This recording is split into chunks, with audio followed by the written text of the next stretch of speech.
والصلاة والسلام على من لا نبي بعده أما بعد فأعوذ بالله من الشيطان الرجيم قل إنما أنا بشر مثلكم يوحى إلي أنما إلهكم إله واحد فمن كان يرجو لقاء ربه فليعمل عملا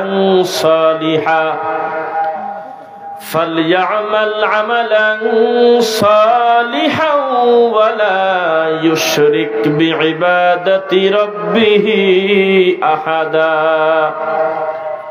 وقال تعالى আল্লাহ ভালো রাখতে চাচ্ছে না, ও জোর করেই আছে। নাউজুবিল্লাহ। হাসপাতালের বেডেও যদি থাকেন, প্রথম শব্দ মুখ থেকে আসবে, কেউ যদি বলে আপনি কেমন আছেন, আলহামদুলিল্লাহ, তারপরে আলা কুল্লি হাল, সর্বাবস্থা।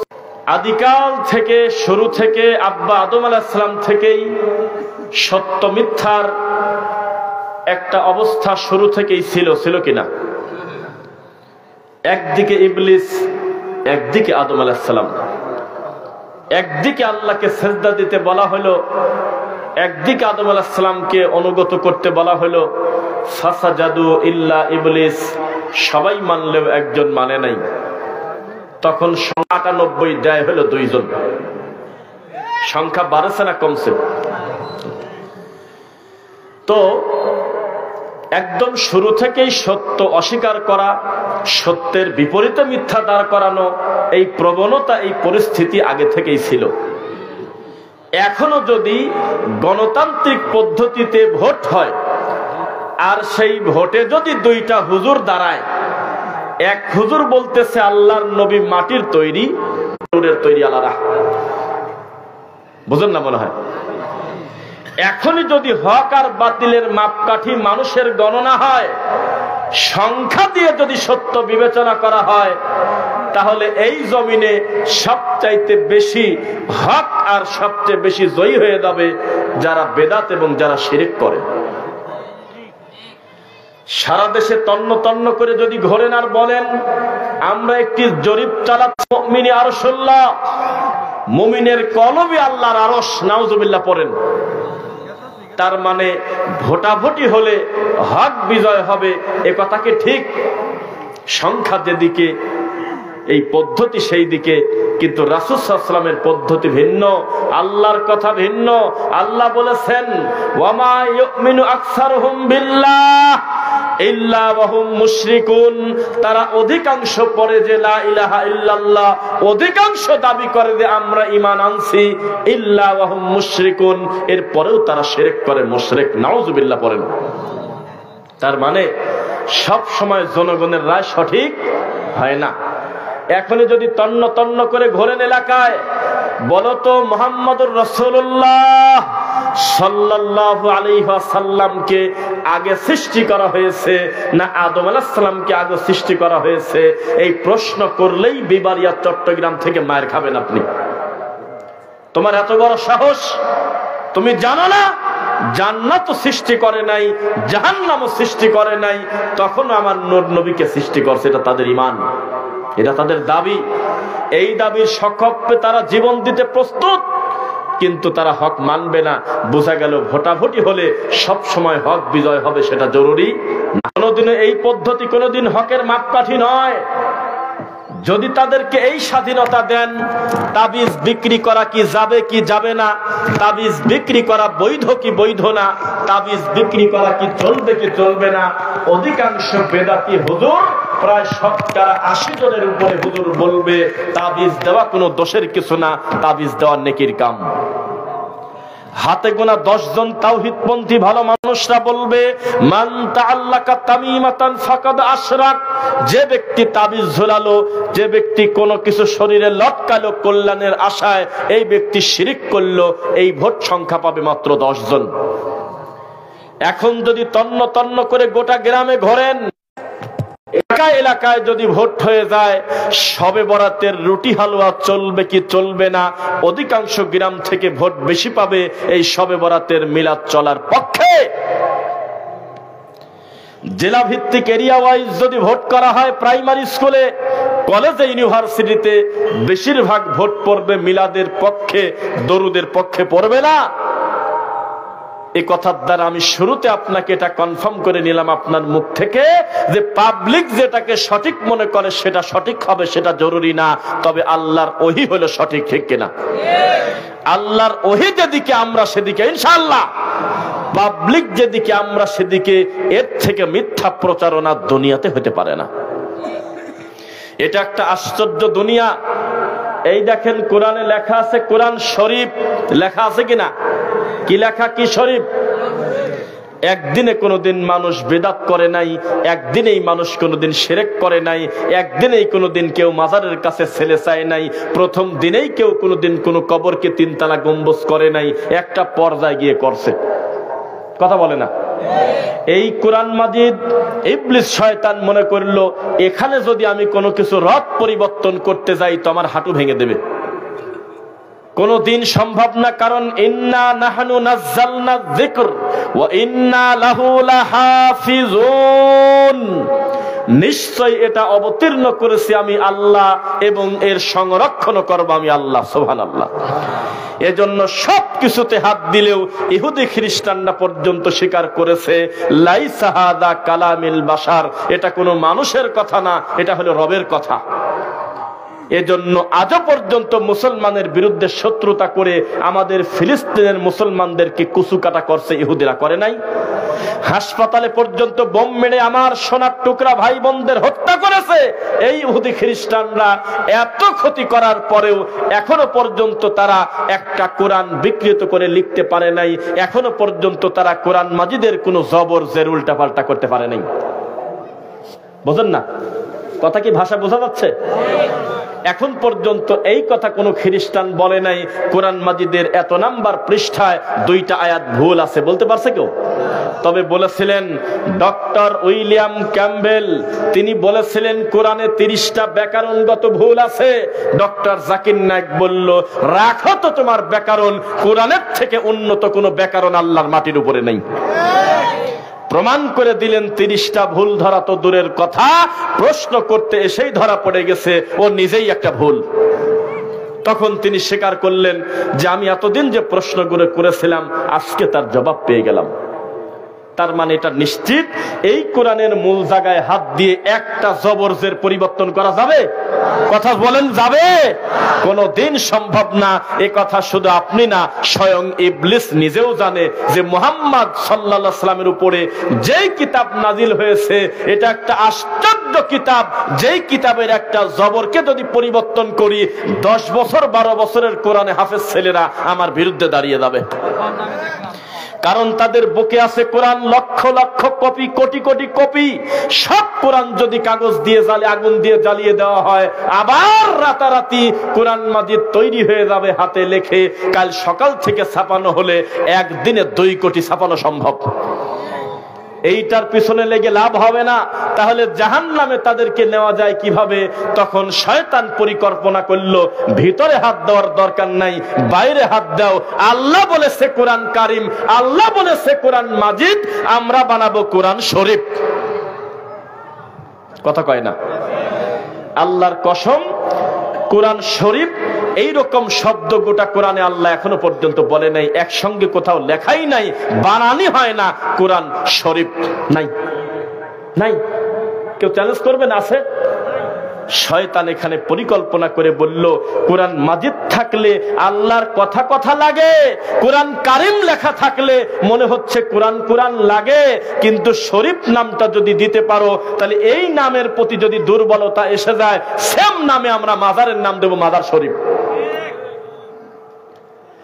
এই শরীফ যদি খাওয়াতে পারি এই পাগল জাতিকে, এই জাহেল সমাজকে যদি শরীফ একবার মার্কেট পাওয়াতে পারি, তাহলে একটা পর্যায়ে আমরা একটা বাড়িতে সবাই মিলে জঘন্য বেদাত করব, হু হু হু ইল্লাল্লাহ ইল্লাল্লাহ করে লাভ দেব, আর সেটার নাম দেব খানকা শরীফ। তারপরে আমরা মরা মানুষকে দাফন করার সাথে সাথে কবরটা বানাবো 3 তলা গম্বুজ, তবে কবরের নাম আর কবর রাখবো না, দেব হলো মাজার শরীফ। এভাবে মিনিটে মিনিটে শরীফ ডেলিভারি দেওয়া যাবে। তবে এই শরীফটার মার্কেট যদি ভালো পাওয়াতে যাও, আল্লাহর কারিম কেটে দাও, আল্লাহর মাজিদ কেটে দিয়ে কোরআনের গায়ের সাথে লিখে দাও হলো শরীফ। রাগ করতেছেন মনে হয়? তো বিষয় দিচ্ছেন আমার বেদাত শিরক, আমি বলবো না নাকি? নাকি একটা সার্বজনীন একটা ওয়াজ করে চলে যাব? সাবধান সাবধান, আমলের ভিতরে যেন কোনো বিদাত না ঢোকে, বলেন ইনশাআল্লাহ। একটা বিদাত কত বড় ক্ষতি করে, এই কোরআন মাজিদ একটা লোক পড়তে পারে না, সে মুখামুখি স্বীকার করলে একটা মাহফিল আমার মুখের দিক তাকায় বলল আমি কোরআন পড়তে পারি না, সেই লোকটা আমার বক্তব্য রানিং বক্তব্যে উঠে চলে যাচ্ছে আমার উপরে রাগ করে। আমি বললাম যে আমার অপরাধটা কি? তখন বলল আপনি কোন জ্ঞানে বললেন যে কোরআন শরীফ বলা যাবে না? আপনি কোরআনের পিছনেও তো লেগে গেছেন। ও বুঝতে পারে নাই আমরা শরীফের বিরোধী, আমরা কারিমের বিরোধী না, কোরআনের বিরোধী না। মানুষ যদি বুঝতো যেই শব্দ মুহাম্মদ সাল্লাল্লাহু আলাইহি ওয়াসাল্লাম ব্যবহার করে নাই, যেই শব্দ আল্লাহ বলে নাই, যেই শব্দ সাহাবায়ে কেরাম ব্যবহার করে নাই, এরকম নতুন একটা শব্দ আবিষ্কার করে ধর্মের নামে যদি আমরা খাওয়াতে যাই, এটাই হলো মানুষকে চক্রান্ত করে ধোঁকা দেওয়া। এটা কোনোদিন সম্ভব হবে না। জান্নাতি মানুষ কবরে চলে গেছে, তাদের কবরকে যিনি কবর বলেছেন তিনি হলেন মুহাম্মদ সাল্লাল্লাহু আলাইহি ওয়াসাল্লাম। জান্নাতি মানুষরা নবীর কবরকে কবর বলেছেন, অথচ পৃথিবীর শ্রেষ্ঠ মানুষ হলেন মুহাম্মদ সাল্লাল্লাহু আলাইহি ওয়াসাল্লাম, সেই মানুষের কবরকে কবর বলেছেন। আর আপনার এই গরু মারি মাজার দিয়ে নাম দেব আমরা মাজার শরীফ, আমি কি ভাত খাই না? ওই যে চাঁদপুর না কুমিল্লার একটা জায়গায় রাতারাতি একটা গায়েবী মাজার হয়ে গেছে, তো এলাকার লোকজন প্রতিবাদ করলো যে এই ভিতরে ডেলিভারি হয়েছেটা কি দেখবো আমরা। মরেছে কে নাম কয় না, কে মারা গেল, কে জানাজা দিল জানি না, এখনো কাঁচা কাঁচা হলো ঢালাই, এখনো কাঁচা কাঁচা ইটের গাঁথনি, এই ভিতরে আছে কোন মাল আমরা দেখবো। পরে লোকজন বলতেছে খবরদার, আল্লাহর ওলি শুয়ে আছে নিচে, একটা কটু কথা অথবা একটা ইটের গায়ে হাত দিলে তোমার 3টা ছেলে থাকলে একটা মরে যাবে। বেটা আল্লাহর ওলির সাথে বিয়াদবি করবে না, খবরদার এখানে হাত দিতে এসো না। চতুর্দিকে তারা ঘিরে নিল, কিন্তু লোকাল ক্ষমতা বলে আমাদের কিছু ভাইয়েরা, মুসলিম ভাইয়েরা বলল ভিতরে আছে কিনা আমরা দেখবো, কেউ না কেউ আমার এলাকায় মরে গেলে আমাদের খবর পাওয়ার কথা। সুন্দর করে কবর খুলে, আল্লাহর কসম ভিডিও আছে এখনো, এই কবরের ভিতর থেকে কলা গাছ বাড়াইছে। কেউ একটু সাক্ষী দেন, তাছাড়া ঝামেলা হবে। দেখেছেন এই ভিডিও কেউ? দেখ, বিপদে করলে আমি আর আপনি একসাথে পড়বো যদি কেউ ঝামেলা হয়। কবরের ভিতর থেকে বের হচ্ছে কি গাছ? তাহলে বাকি মাজার গুলোতে আসলেই যে মাল কিছু আছে এটা গ্যারান্টি না, গরু থাকতে পারে।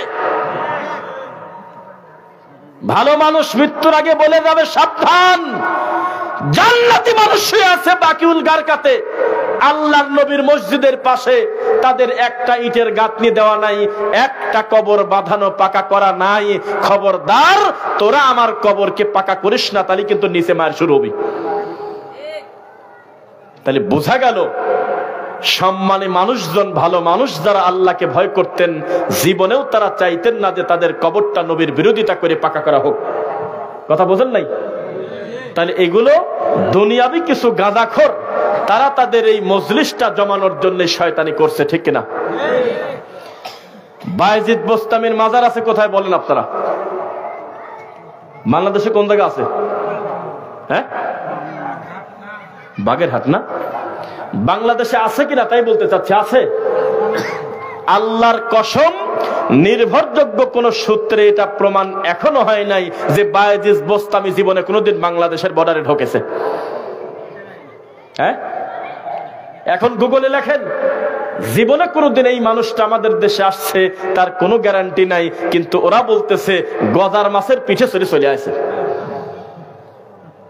গিয়েছিলাম ঈশ্বরদী সোলেমান ল্যাংটার মাজারে, ওই মাজারকে উদ্দেশ্য করে আমরা যাই নাই, আমরা গিয়েছি একটা মাহফিলে। যাওয়ার পথে আমরা এই পাগলের মাজারে ঢুকলাম, ঢুকে যায় দেখি বিশাল একটা নৌকা, আল্লাহর কসম নৌকা আছে। আমরা বললাম যে এই নৌকার হাকিকত কি? বলে যে এই নৌকার উপরে উঠেই তো আব্বা কেবলাজান হলো সুলেমান শাহী দেশে আছে। উনি হলেন 360 আউলিয়ার এক আউলিয়া। তখন বলা হলো এই আউলিয়া কারা? তো বলল এরাই হলো তারা যারা মালাকুল মউতের কাছ থেকে আব্দুল কাদের জিলানীর রূহ ছিনে আনছিল, তারাই হলো আল্লাহর ওলি। এখনো বিদাতিরা বক্তব্য দেয় বাংলাদেশ হলো 360 আউলিয়ার বাংলাদেশ, বলে কিনা? ওরা নিজের ইচ্ছায় একটা শয়তানি করছে, আপনারা এখনো জানেন না। ওরা নিজেরাই প্রমাণ করলো ওই 360-এর বাইরে মোট যারা দাবি করে ওরা মোটি ভণ্ড। কারণ 360-এর হিসাবটা প্রায় 100-200 বছর আগের গল্প বলে, এখনো পর্যন্ত 361 হলো না কেন? বাড়ে না কি কারণে? যদি সত্যি 360 আউলিয়ার দেশ হয়, এই 360 আউলিয়ায় এতদিন 3 লক্ষর উপরে আল্লাহর ওলি হওয়ার কথা, 360-এ ঠেকে আছে কি কামে? তার মানে শয়তানি করতেছে, এটা একটা গণনা। কে দেখেছে গজার মাছে আসা, কে দেখেছে নৌকায় আসা, কে দেখেছে বদনা দিয়ে বাঘ মারা, কে দেখেছে ফু দিয়ে বোতল ফাটানো, কে দেখেছে বাঘ মারা, কে দেখেছে জায়নামাজের উপর দিয়ে ভেসে আসা, কে দেখেছে বাবা চোখ বন্ধ করে কাবায় গেল, কেউ দেখে নাই। দেখেছে যিনি, তার নাম হলো ইবলিস, শয়তান।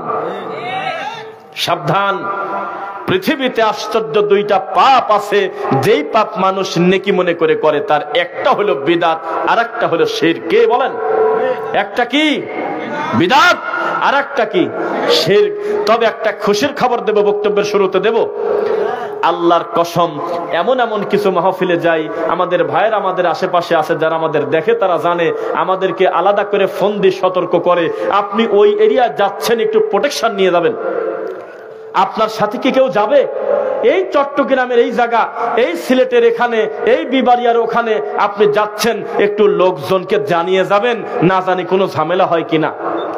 খানকা বাদ দিলে তাদের কিছুই থাকে না, রাত দিন তারা পীর ফকিরের কাছে পড়ে থাকে, তারা মরা মানুষের কাছে কল্যাণ চায়। এই জায়গায় আপনি বক্তব্য দিতে যাচ্ছেন, কিছু হবে না তো? আবার বিবারিয়াতে মাহফিলে যাচ্ছি আমরা, আমাদেরকে বলা হচ্ছে আপনার মাহফিলের স্টেজের 220 গজ ফাঁকে একটা ঠাকুরের মাজার। এখানে বক্তব্য দিয়ে আপনি কত দূরকে টিকতে পারবেন? তবে সেখানে বক্তব্য দিয়ে শুরুতেই আমি যখন বলেছি, বলেন তো কোন পাপ করলে আমল কবুল হয় না? কয় বেদাত। বলেন তো কোন পাপ করলে বিচারের মাঠে হাউজে কাউসারের পানি পাওয়া যায় না? কয় যে বিদআত।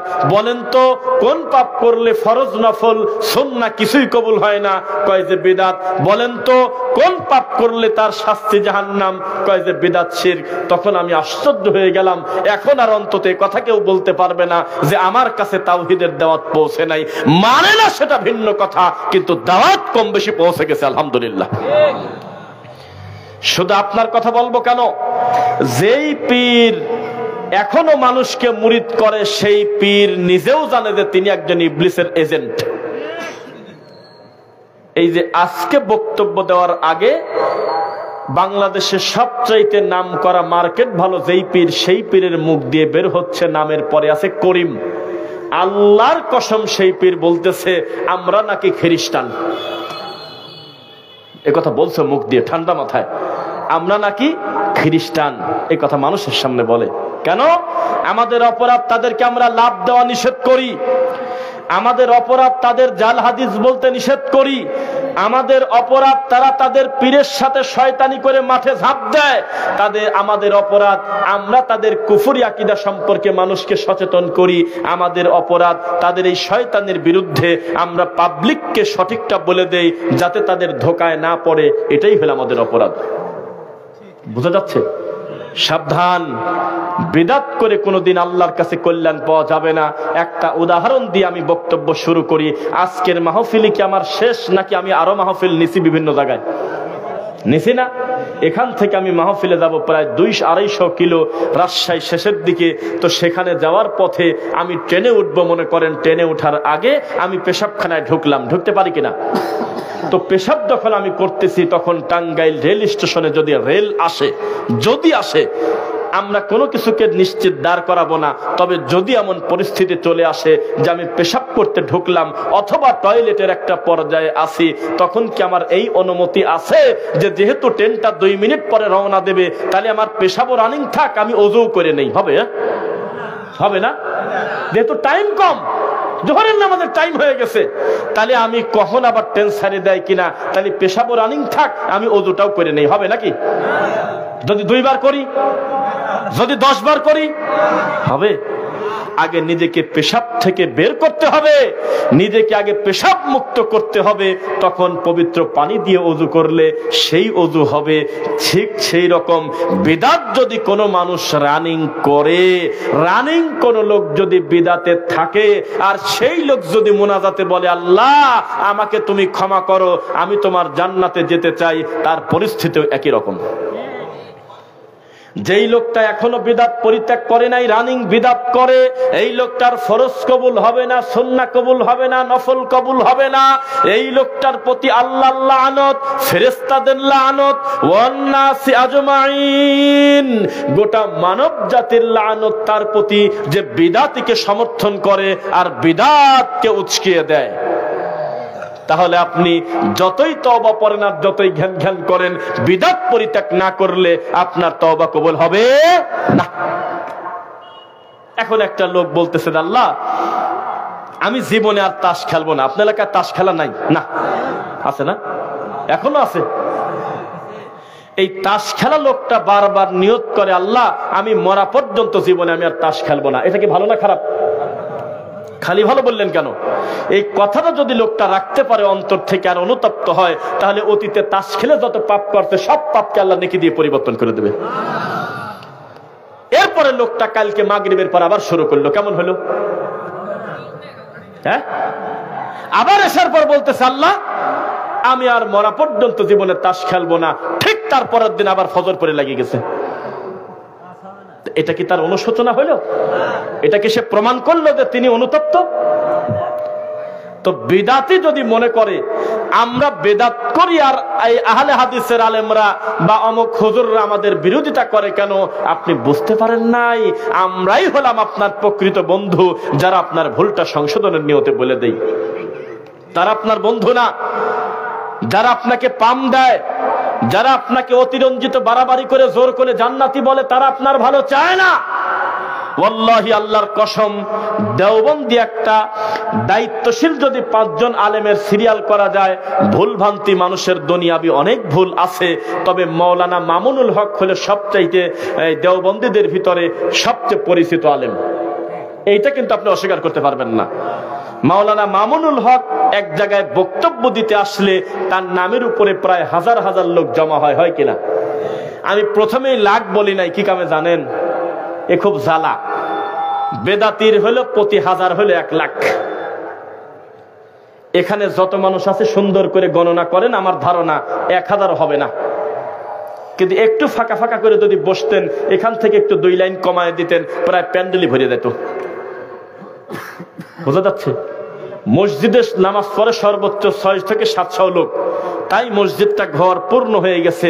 ডানে তাকাই মানুষ, বামে তাকাই মানুষ, পিছনে তাকাই মানুষ, সামনে তাকাই মানুষ, তাই নাকি? একটা মাঠে যদি 10,000 মানুষ হয়, এটা আপনি ঠাট্টা করার কথা মনে করবেন না, জায়গা দেওয়াই কঠিন। কিন্তু আমাদের ভাইয়েরা আবেগে বলে যে 5 লাখ, 7 লাখ, 10 লাখ, 11 লাখ, 18 লাখ। একটা জোকার সেদিন দেখলাম যে একটা প্যান্ডেল সাজাচ্ছে আর উপরে লিখে রাখছে 10 লাখ লোক জমায়েত করার অনুষ্ঠানের সিরিয়াল নাম্বার করতেছি আমরা। তুই 10 লাখ বুঝিস? লাখে লাখে লোক মরে, হাজার হাজার, গুনি দেখে 150 জন। এইটা পরিস্থিতি, এগুলি করা যাবে না। তো মামুনুল হক সাহেব বসে আছে আর উপস্থাপক তাকে প্রেজেন্ট করতেছে, তার নাম। এখন বক্তব্য দিবেন হলো শাইখুল হাদিস ইবনে শাইখুল হাদিস। তিনি কে জানেন? যার আব্বা ছিলেন শাইখুল হাদিস আল্লামা আজিজুল হক রহমাতুল্লাহ আলাইহি। চেনেন আপনারা? এটা উনি বলতেছেন। সবাই তাকান। বলার পরে উপস্থাপক বলতেছে, গতকাল রাতে আমি স্বপ্নে দেখছি 2 জন আমার কাছে আসলেন। 1 মুহাম্মদ সাল্লাল্লাহু আলাইহি ওয়াসাল্লাম, 2 আল্লামা আজিজুল হক। আল্লাহর নবী বসে আছে, আল্লাহর নবীর ডান পাশে আসে যিনি, তিনি হলো মামুনুল হকের আব্বা। তো তখনই তার উচিত ছিল থামায় দেওয়া। তবে তিনি অতিরিক্ত ভদ্রতার আচরণ দেখিয়েছে। তবে সাইড থেকে আমার মনে হয় দিন ধর্ম বোঝা কোনো লোক হলে ধাক্কা দিয়ে ফেলা দিতে, পাগল কি করে, ভাই ভাই ভাই স্বপ্ন কোনোদিন ওহি না, এ কয় কি রে, একটা লোককে এভাবে বেজ্জিত করে বসায়। উনি বসে আছে মাথাটা এভাবে নিচের দিকে দিয়ে, এই জোকার তাকে পাম্প দিচ্ছে একটু মার্কেট পাওয়ার জন্য। ডান পাশ থেকে না কোন পাশ থেকে উনি বলতেছে যে, তো মুহাম্মদ সাল্লাল্লাহু আলাইহি ওয়াসাল্লামের পাশে আছে আজিজুল হক, মামুনুল হকের আব্বা। তো মামুনুল হকের আব্বা আমাকে ডেকে বলতেছে, নাসির রে, মানে ওই নামও প্রচার করে দিচ্ছে, ও নাসির, এ নাসির জোকার, এ জন্ডিস পাগল। এরকম কিছু হতে পারে, যদি স্বপ্ন দেখে তাকে ইবলিস তো দেখাইছে। তুই মামুনুল হককে বলে দিস, মামুনুল হক আর এখন আল্লামার পর্যায়ে নাই, শাইখুল হাদিস হিসাবে নাই, তাকে তুই বলে দিস তিনি বর্তমান জামানার শাইখুল ইসলাম হয়ে গেছে। দেখেন নাই না, দেখছেন? এদিক কে বললো কথা, আপনারা কি কে বললেন দেখছেন?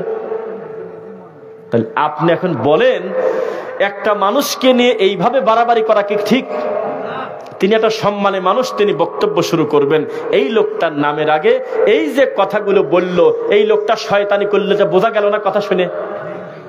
ওই লোকটা যদি পিছন থেকে ঘেঁটে ধরে কেউ টান মারতো, আর যদি বলতো কান্দার কান্দার কান্দার, তবে পরে জুকার, তবে পর পাগল, তবে পর, মনে হয় জর্দা বেশি খাইছে রে, কি কামটা করলে রে, পাগল ধর, তাড়াতাড়ি বল। স্বপ্ন কোনোদিন ওহি হতে পারে না, ওহি হলো আল্লাহর কোরআন, ওহি হলো আমার রাসূলের হাদিস। খবরদার, স্বপ্নের উপর ভিত্তি করে কোন মানুষকে জান্নাতি জাহান্নামী আর নবীর পাশে সিরিয়াল করে একটা লোককে বসায় দেওয়া আর আরেকটা লোককে শাইখুল ইসলাম বানানো, এটা নিতান্তই বাড়াবাড়ি। এই পাগল তুই এই কাজ করিস না, বলা ঠিক ছিল কিনা? বলে নাই কেউ। আবার কয়দিন পর আবার নাখানি কয়, আমি স্বপ্নে দেখলাম অমককে ধরে ধরে জান্নাতে ঢুকা দিচ্ছে অমক। এসব মিথ্যা কথা বলে আমাদের মাঠে, আল্লাহ তাদের হেদায়েত দিক, বলেন আমিন। খবরদার, এভাবে এই মানুষ পূজা করে, মানুষ করে কিনা বলেন? রাসূল সাল্লাল্লাহু আলাইহি ওয়াসাল্লাম বলেছেন, লা তুতরুনি কামা আতরাতিন নাসারা ইবনে মারইয়াম, হে আমার উম্মতেরা, তোমরা আমাকে নিয়ে বাড়াবাড়ি করো না, অতিরঞ্জিত প্রশংসা করো না, যেভাবে বাড়াবাড়ি করতে গিয়ে খ্রিস্টানরা তাদের নবী ঈসাকে আল্লাহর ছেলে বানাইছে। বুঝা যাচ্ছে না? ফা ইন্নামা আনা আব্দু, তোমরা জেনে রাখো আমি মুহাম্মদ হলো আল্লাহর বান্দা।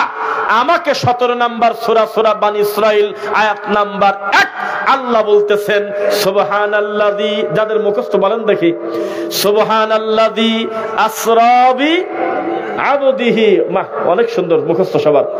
আবার পড়ি, সুবহানাল্লাযী আসরা বি আবদিহি, মহান প্রশংসনীয় রব, তার পবিত্রতা অর্জন করি, যেই রব্বুল আলামিন তার বান্দাকে উপরে নিয়েছিল। কাকে নিয়েছিল? বান্দা হওয়া একটা বিশাল মর্যাদা।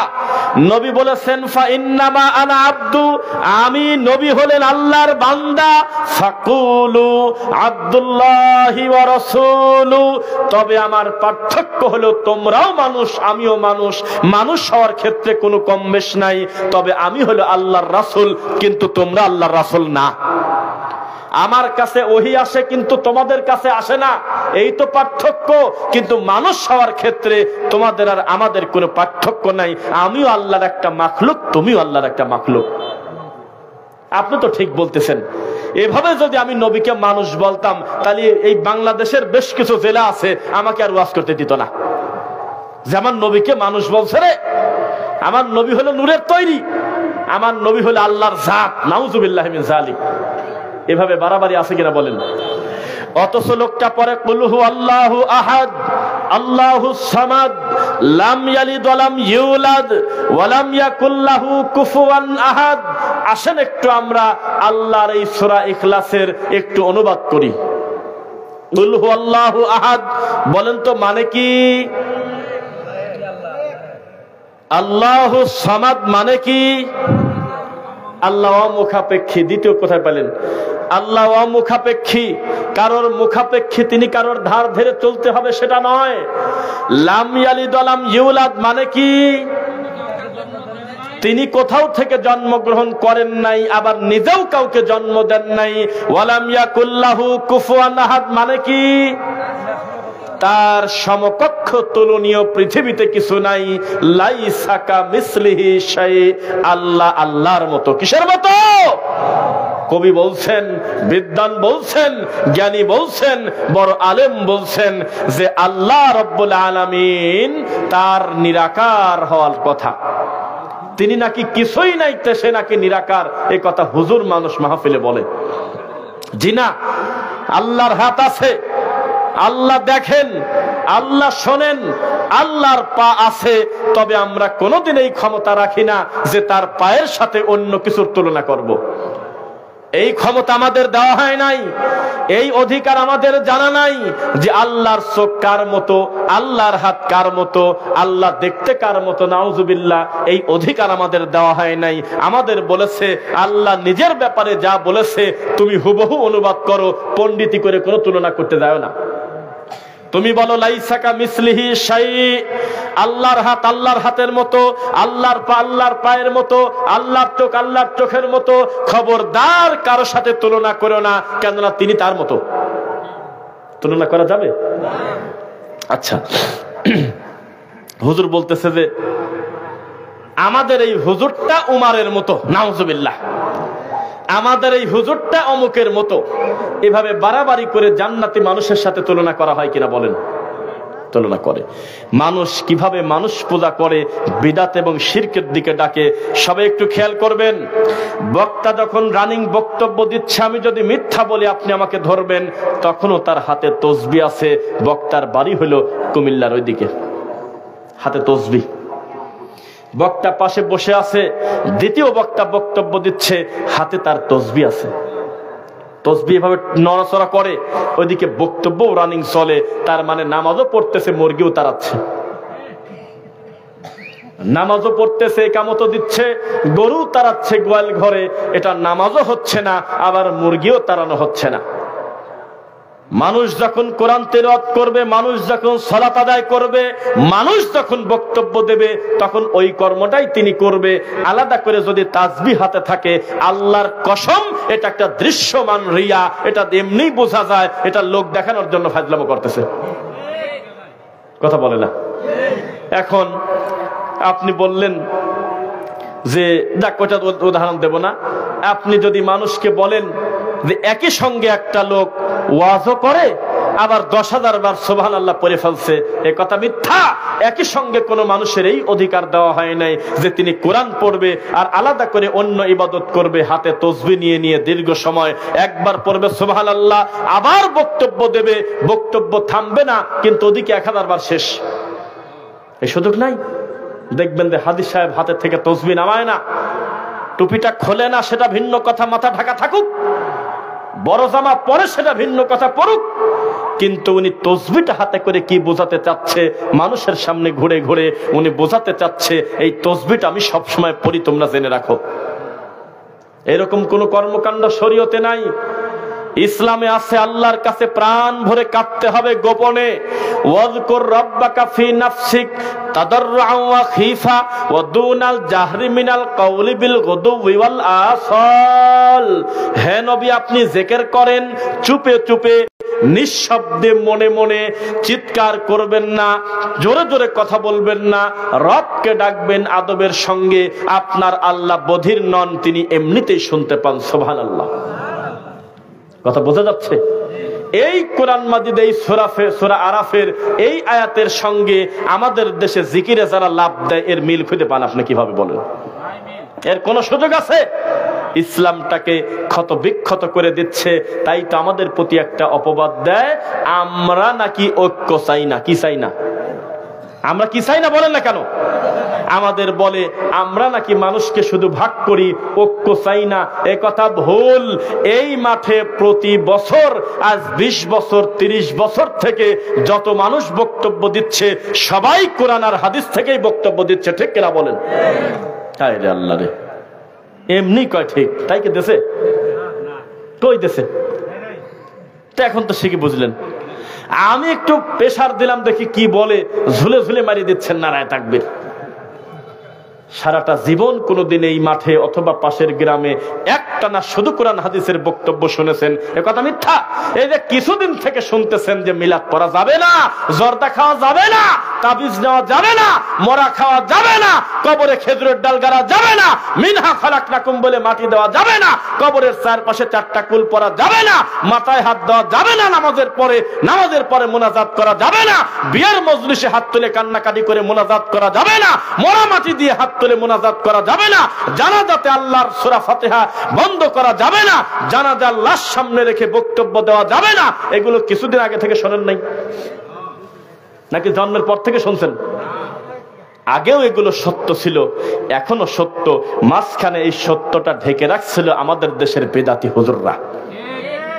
কারণ এগুলো যদি প্রকাশ পেয়ে যায় তখন হুজুরের ইনকামের পথ বন্ধ হয়। এটা হুজুরের দাবি, কিন্তু আমাদের দাবি না। এই হুজুর যদি বেদাত পরিত্যাগ করে, শিরককে দাফন করে, তার রুজির ব্যবস্থা আমার আল্লাহ আরো বেশি করে করবে ইনশাআল্লাহ। এই বিশ্বাস তার নাই। যেমন একটা কথা বলি, এই সমাজ থেকে যদি মিলাদ উঠে চলে যায়, আর্থিকভাবে ক্ষতিগ্রস্ত হয় কিনা? মুসল্লি না হুজুর? হ্যাঁ, এই সমাজ থেকে মৌতিখানা যদি উঠে যায়, হুজুর ক্ষতিগ্রস্ত হয় না আপনারা ক্ষতিগ্রস্ত হন? আবার ভুল উত্তর দেয় রে। মরা খাওয়া কি হুজুর একা খায় না আপনারা নিয়ে খায়? একটা ধরছে, খালি একটা এক গাঁদা খোরেক ধরছে হিরণ বাজারে, ধরে মন মতো কেবল 3টা পিটানি দেশে, সঙ্গে সঙ্গে আরো 10টার নাম নিয়ে এনেছে। কারণ মারের পেশারে ও কচ্ছা আমি একা খাবো কি? আমার সোনার চাঁদ ঘরে নিয়ে মার খাবো। আরো কার কার সাথে গাঁজা খায়, কে কে সাপ্লাই দেয়, কোথার থেকে গাঁজাটা আসে, সব লোকের নাম বলে দিয়েছে। হয় না? না, বাড়ির পেশারে বলে দিয়েছে। থানায় যে আরো নাম নেছে, আরো 40টার। তো হুজুর তো জাহান্নামে যাবেই বেদাত করলে, শিরিক করলে। যাবে না? না যাবে না? যাবে না? আরে কি বলেন, একটা হাদিস বলি, আবু দাউদের হাদিস 20,335। নবী সাল্লাল্লাহু আলাইহি ওয়াসাল্লাম বলেছেন, আমার উম্মতের রুজি নিয়ে আমি চিন্তা করি না, আমার উম্মতের হায়াত নিয়ে আমি চিন্তা করি না, বৃষ্টি নিয়ে আমি চিন্তা করি না। আল্লাহ অনুগ্রহ করলে এগুলো ঠিকই থাকবে। একটা ব্যাপারে আমি ভয় করি, আমার উম্মতের ভয়, সেটা হলো দাজ্জালের চাইতে বড় ভয় করি একটা জিনিসকে। কেউ থাকলে একটু হাত তুলে বলেন যে উত্তর জানা আছে। আরে বলে দিয়েছে আমার ভাই, খেয়াল ছিল না আমার ভাই পিছনে আছে। কারণ আলহামদুলিল্লাহ, আলেম না হয়েও যে দাওয়াতি কাজ করা যায়, আলেম না হলেও যে কোরআন হাদিস সাধ্য অনুযায়ী গবেষণা করে পড়ে ভালো ভালো আলেমদের বক্তব্য শুনে দাওয়াতি কাজ করা যায়। আমার শেখ সেলিম ভাই আল্লাহর ইচ্ছায় তিনি দাওয়াতি কাজ করেন অনলাইন ভিত্তিক, পাশাপাশি নিজেও প্র্যাকটিস করেন আলহামদুলিল্লাহ। তা আমার বন্ধু যেহেতু বলে ফেলছে, তাও আমি আপনাকে বলি, অধিকাংশ লোক আপনারা নীরব ছিলেন। নবী বলেছেন, আমার ভয় হয় আইম্মাতুম মুদিল্লিন, দাজ্জালের চাইতে আমি বেশি ভয় করি তার প্রতি যার নাম হলো ভণ্ড হুজুর। কে? ভ্রান্ত হুজুর। এই হুজুরই তো মূর্তি উদ্বোধন করছে কিছুদিন আগে। এই হুজুরই তো নতুন ছবি মুক্তি পাবে শুক্রবারের দিন, এই জন্য পরিচালককে নিয়ে, নায়ক নায়িকাকে নিয়ে মোনাজাত করছে হুজুর, যাতে ছবিটা ভালো চলে। এই হুজুরই তো আয়ুব বাচ্চু মরে যাওয়ার পরে খতম পড়ছে, আর খতম পড়ে হুজুর মোনাজাত করে কাঁদেছে। সেটা বড় কথা না, কারণ পিছনে আবার লেখা ছিল ব্যান্ড সঙ্গীতের আয়োজনে খতমে কোরআন দোয়ার মাহফিল। তাহলে এই ভ্রান্ত হুজুর জাহান্নামে যাবে না, যাবে কে? এই হুজুরই তো মুনাজাত করে জান্নাতে দেওয়ার কথা বলে জাহান্নামে ঢোকায় দিয়েছে। এই হুজুরই তো মুনাজাত করে ওই যে 3 তলা 5 তলা বাড়ি করবে, বেশ ঝালাই হচ্ছে। এই বেহায়া হুজুরকে এক বদনা পানি দিয়ে, কয়টা মিষ্টি দিয়ে, একটা কুদাল দিয়ে নিচে নামায় দিয়েছে। হুজুর কুদাল দিয়ে কোপ দিয়ে মিষ্টি খায় মুনাজাত করে হু হু করে কাঁদতেছে। কয়দিন আগে কোন কুলাঙ্গার জিন দেখলাম ইমামতি করতেছে একটা লাশের, সে লাশটা হলো একটা হিন্দুর। আমি তো চুপ থাকি, দেখি সাক্ষী আরো কিছু আসুক। হিন্দুর জানাজা লেখেন তো, কারো যদি নেট থাকে, যদি 4G ভালো করে পায়, খালি একটু ফেসবুকে ইউটিউবে লেখেন যে ইদানিং বা কয়েকদিন আগের ঘটনা, খালি এইটুক লিখবেন যে হিন্দুর জানাজা, দেখবেন অন্তত 20টা ভিডিও পাবেন। একদম শব্দও ক্লিয়ার বোঝা যাচ্ছে তার রক্ত আর আমাদের রক্ত তো একই। আমরাও যাকে মানি ও তো তাকে মানে দেও জানাজা। আল্লাহু আকবার। ওই মালায়ন মরে গেছে, তার পাশে তার ছেলেটা কাঁদতেছে, তার গায়ে হলো মালা বিভিন্ন কিছু দেওয়া, আর একটা লোক জানাজা পড়তেছে। দেখেন এই দৃশ্য। ইস্তাগফির লাহুম আও লা তাস্তাগফির লাহুম, অথচ এই মালায়নের জন্য ক্ষমা চাওয়াও যা, না চাওয়াও তাই। কার কথা? কার কথা? ইস্তাগফির লাহুম আও লা তাস্তাগফির লাহুম, এই মুনাফিকের জন্য, এই জানাজার কথা বলতেছি না, নবীকে আল্লাহ বলতেছেন এই কাফেরের জন্য, এই মুশরিকের জন্য ক্ষমা চাওয়াও যা, না চাওয়াও তা। ইন তাস্তাগফির লাহুম, যদি তারপরেও ইস্তিগফার করা হয়, 70 যদি 70 বার দোয়া করা হয়, ফালা ইয়াগফিরাল্লাহু লাহুম, এরপরেও দোয়া কবুল হবে না। বুঝেন না আমার ভাষা? একবার না, 70 বারও যদি দোয়া করা হয়, দোয়া কবুল হবে না। 71 বার করলে হবে নাকি? এটা একটা কথা, এটা একটা কথা। বারবার ডাকতেছে, বলতেছে তুই 100 বার ডাকলেও আমি শুনবো না, মানে 101 বার ডাকলে শুনবে নাকি? এটা একটা কথা, কোনদিন সম্ভব না। একটা মুশরিক, একটা অমুসলিম কোটি কোটি টাকা যদি দান করে, একটা নেকি পাবে না, দুনিয়াতে কল্যাণ পাবে ভিন্ন কথা, আল্লাহর কাছে তার কিছু গচ্ছিত নাই। কেন? আল্লাহর কাছে কিছু গচ্ছিত থাকতে গেলে একটা জিনিস লাগে, তার নাম হলো লা ইলাহা ইল্লাল্লাহ। এইটা যদি না থাকে, পাহাড় পরিমাণ ইবাদত করলেও তার কবুল হবে না। কেননা ইবাদত কবুলের পূর্ব শর্ত হলো মুসলিম হওয়া। মুসলিম না হলে, ইমানদার না হলে তার ইবাদতের আলোচনা আসবে না। হিন্দু মানুষের জানাজা হয় যেই দেশে, এই দেশে রুগী বাদ দিলে কি থাকে বলেন আপনি? দেখেছেন এই দৃশ্য? সি সি সি সি। তারপরে হুজুর আপনাদের একটা দোয়া শিক্ষা দিচ্ছে যে বিশ্ব সুন্দরী মহিলার দিকে আল্লাহর নাম নিয়ে তাকালে অসুবিধা নেই। এটা হুজুর বলতেছে মানুষের সামনে। যদি বলেন যে ক্ষমা তো চাইলই, আপনার সাথে আমার দুইটা কথা। মানুষের স্লিপ অফ টাং হয়, মানুষের ভুল হয়। এত বড় একটা গল্প হয়ে গেল ভুলে, রকেটে চড়ে গেল ভুলে, এটা সস্তা কথা। ভুল হয় কোনটা? আমি একটা আয়াত পড়তে গিয়ে নাম্বার বলে ফেলছি আর একটা, কি কথা কয় না? আমি একটা ব্যক্তির নাম বলতে গিয়ে আর একটা নাম বলে ফেলছি। আমি মধুপুর জালসা করতেছি, কথা না বলে ফোনে বলে ফেলছি ফুলবাড়িয়া মাহফিলে। হতে পারে না? এখন আমি এখানে বলতেছি আমি এখন আছি মধুপুর, আমি একটা নদীর উপরে বসে আছি, আমি যে নৌকার উপরে বসে আছি সে নৌকা হলো 10 হাত, সেই নৌকা যে চালাচ্ছে তার মাথায় আছে একটা লাল গামছা, এই নৌকার ভাড়া হলো 20 টাকা, আধা ঘন্টা পর পর এই নৌকা এই পার থেকে ওই পার যায়। এভাবে 15 মিনিট ধরে তার গল্পটা বলে দিলাম, আর লাস্টে বললাম আমার ভুল হয়েছে, ক্ষমা করে দেন। রাগ করতেছেন মনে হয় আপনারা?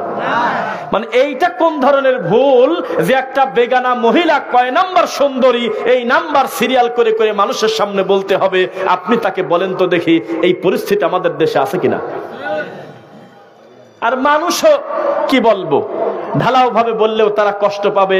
আল্লাহ তুমি সাক্ষী, ওয়াল্লাহি আল্লাহর কসম, ওয়াল্লাহি আল্লাহর কসম, একটা জেলার, একটা থানার সব মানুষ কোনোদিন খারাপ হতে পারে না।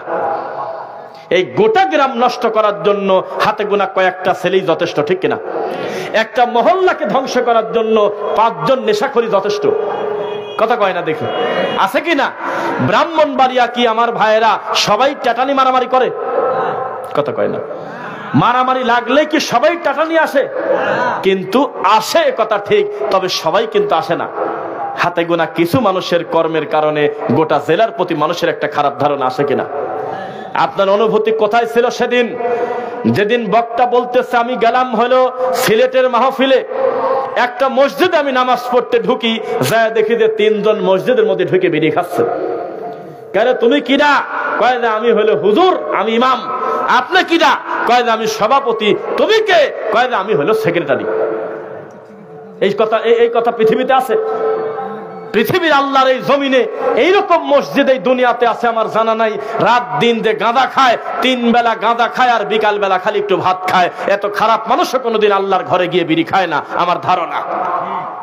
আর যদি খায়ও, আমার মনে হয় একই সঙ্গে কোন মসজিদের ইমাম, সভাপতি আর সেক্রেটারি গাঁজা খাওয়ার কথা না।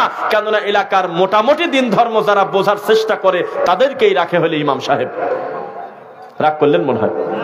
তাহলে একটা বার এই সিলেটবাসী বলল না যে পাগল আমাদের পর অপবাদ দিল?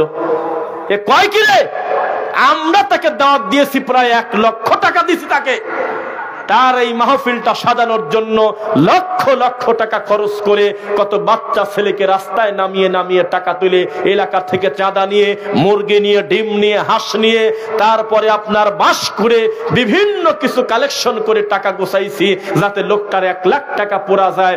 এই লোকটা মাহফিলে এসে বলতেছে যে অমুক জায়গা বিড়ি খালাম, অমুক জায়গায় এইটা করছি, অমুক জায়গায় এইটা দেখলাম। এসব ফায়সা কথা বলা চলবে বলেন? মাহফিলের মাঠটা রঙ্গমঞ্চ হয়ে গেছে। এই জেলার নাম কি? হ্যাঁ, জেলাটা সুন্দর একটা পয়েন্টে আমরা আছি। সামান্য একটু ওইদিকে গেলে ময়মনসিংহ, অল্প একটু ওইদিকে গেলে জামালপুর, একেবারে এটা হলো টাঙ্গাইল। সুন্দর একটা প্লেস, ঠিক না? কিন্তু টাঙ্গাইল তো জেলা নাকি? আপনার এই টাঙ্গাইলেই একটা জোকার ছিল, মারা গেছে, আল্লাহর কাছে তিনি পৌঁছে গেছে, তার ব্যাপারে কোনো কটু কথা বলবো না। তিনি মারা যাওয়ার আগে সম্ভবত একটা কোরআনে হাফেজ ছেলে রেখে গেছে, আমার ধারণা, আমি দেখছিলাম ভিডিওতে।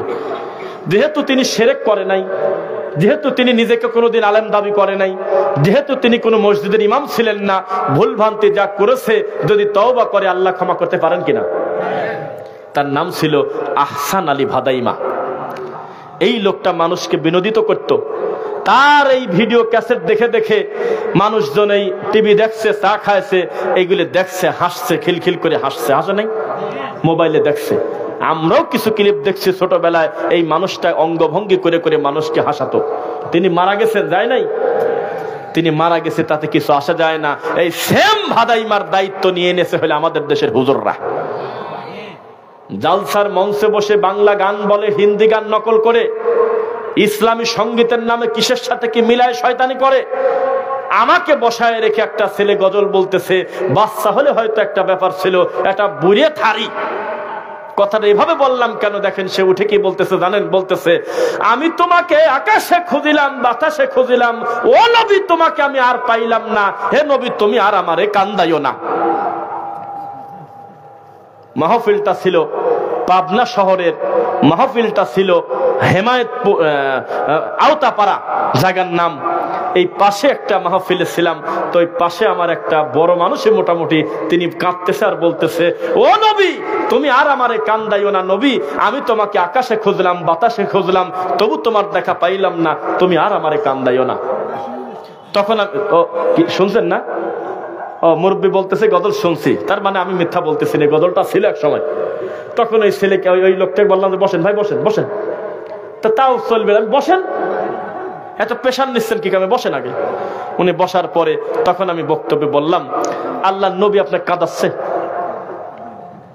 এখানে কথা। নবীকে আকাশে খুঁজলেন কেন?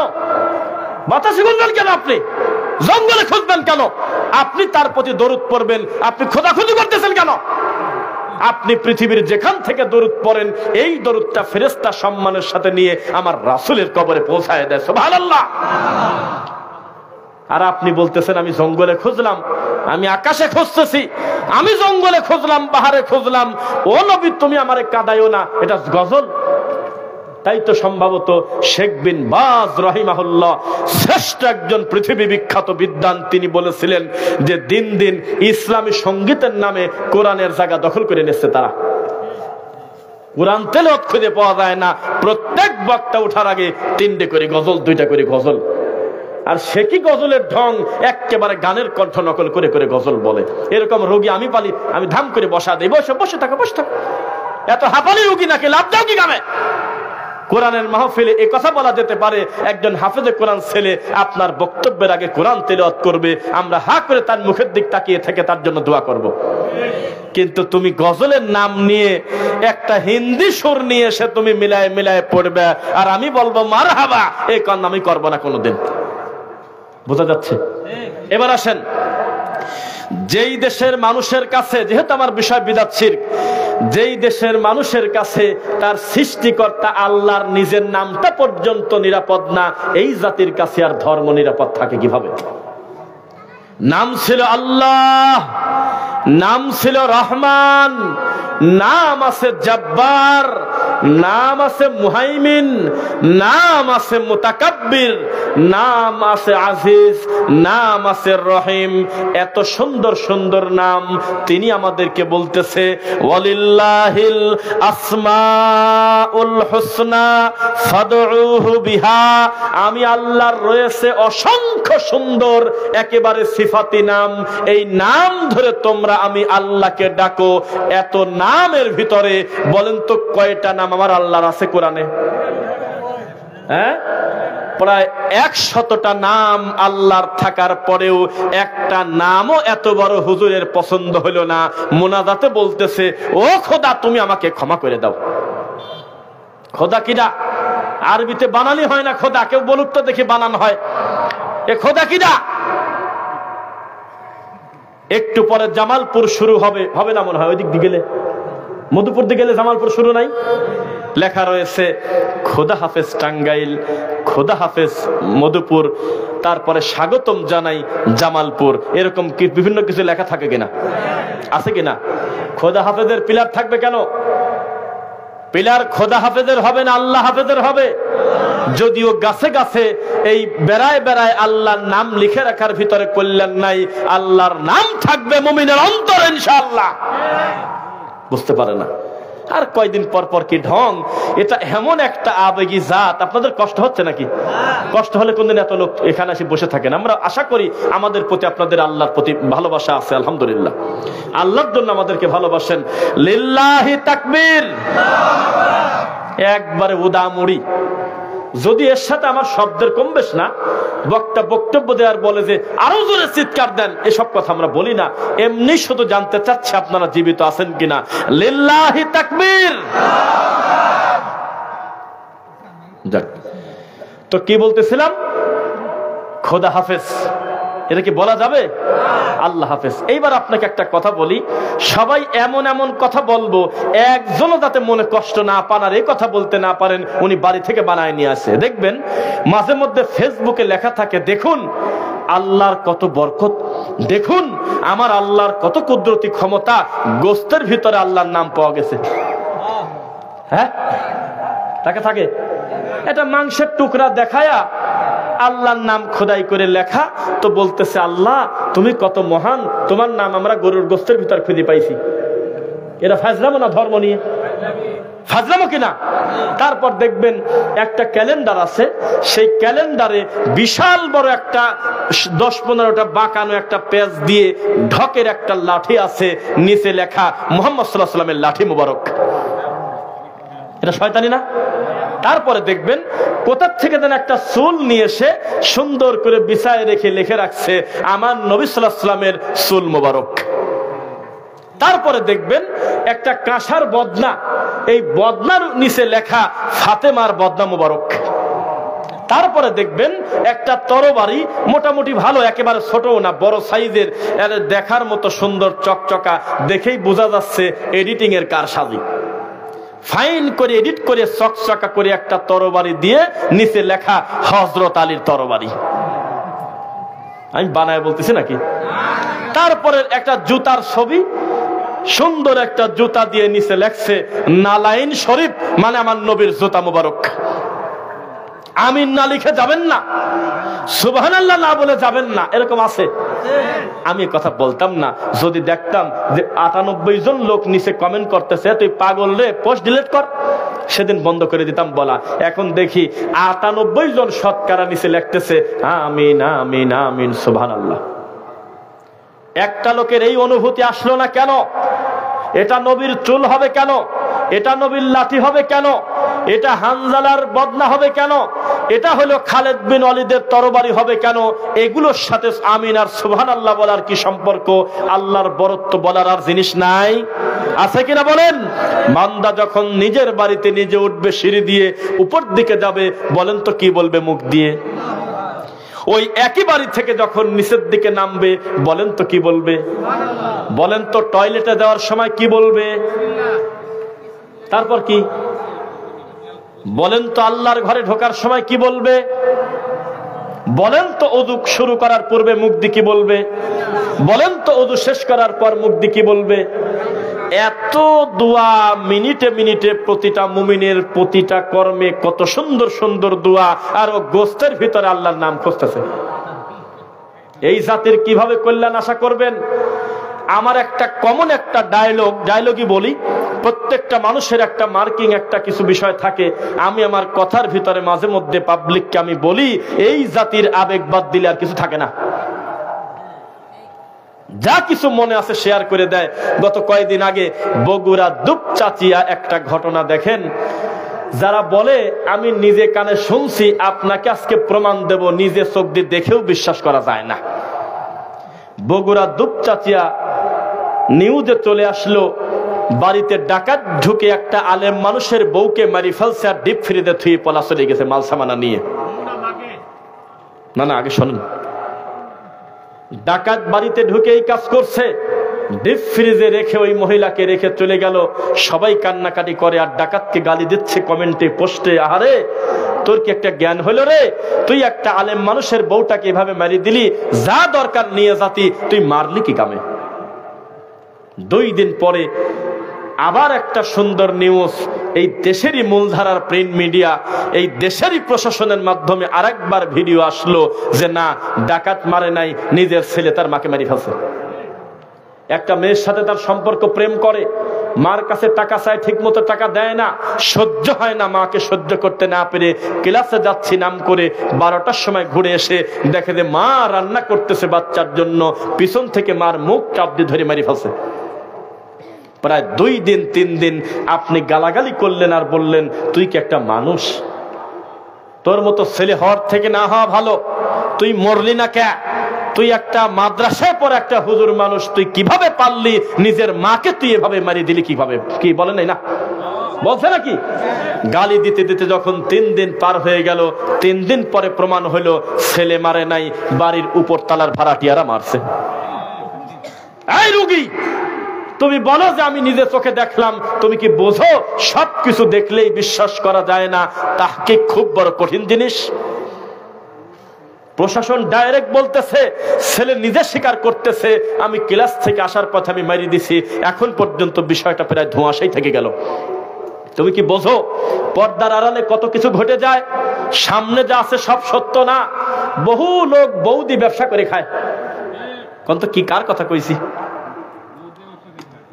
এটা কার কথা বলছি বলেন তো আপনারা?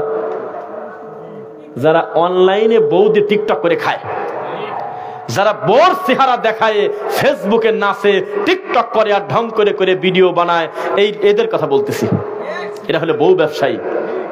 বউ আর একজনের সাথে প্রেম করে, আর একজনের সাথে অভিনয় করে ছবি করে, আর সে হয় হলো জাতির দায়িত্বশীল। আছে নাকি এরকম? ভয় পাচ্ছেন মনে হয় আপনারা? আছে? তাহলে আমি আপনাকে বোঝাতে চাচ্ছি, পর্দায় যখন তারা আসে দেখেন যে কত খিলখিল করে, বাস্তবে তারা 2 জনই অসুখী, 2টাই ইবলিস শয়তান। আমি যেটা প্রমাণ করতে চাচ্ছি সেটা কি জানেন? যেই লোকটা তার নিজের স্ত্রীকে দিয়ে টিকটক করে খায়, ব্যবসা করে খায়, মানুষের সামনে চেহারা দেখে ঘুরে, এই ভিডিওর ভিউ বেশি হয় না একজন মাদানি আলেম বক্তব্য দিচ্ছে তার ভিউ বেশি হয়? টিকটকের ভিডিও দেওয়ার সাথে সাথেই মিলিয়ন মিলিয়ন ভিউ। ওই যে একটা মেয়ে মানুষের চেহারা দেখা গেছে, বহু টুপিয়ালা পর্যন্ত কমেন্টে লেখে মাশাআল্লাহ তোমাকে দেখতে তো খুবই ভালো লাগে। আর একজন বড় বিদ্যান আকীদা নিয়ে কথা বলতেছে, সুন্নাহ নিয়ে কথা বলতেছে, তাওহীদ নিয়ে কথা বলতেছে, এই জাতিকে কিভাবে জাহান্নাম থেকে মুক্তি করে জান্নাতের পথ দেখানো যায় এই চেষ্টা রাত দিন করে। এরকম ভালো ভালো কথায় মানুষ ভিউ করে না, দেখে না। দেখে তাদের কথা যারা হলো জাদুকরি বক্তা, যাদের আগে দিতে হয় ৭০,০০০, পরে দিতে হয় আরো ৩০,০০০। একটা বক্তা কোনো কারণে, অতিরিক্ত কুয়াশার কারণে হেলিকপ্টার নিয়ে যেতে পারে নাই, তাই কমিটির কাছে ৪ লাখ টাকা ফেরত দিয়েছে।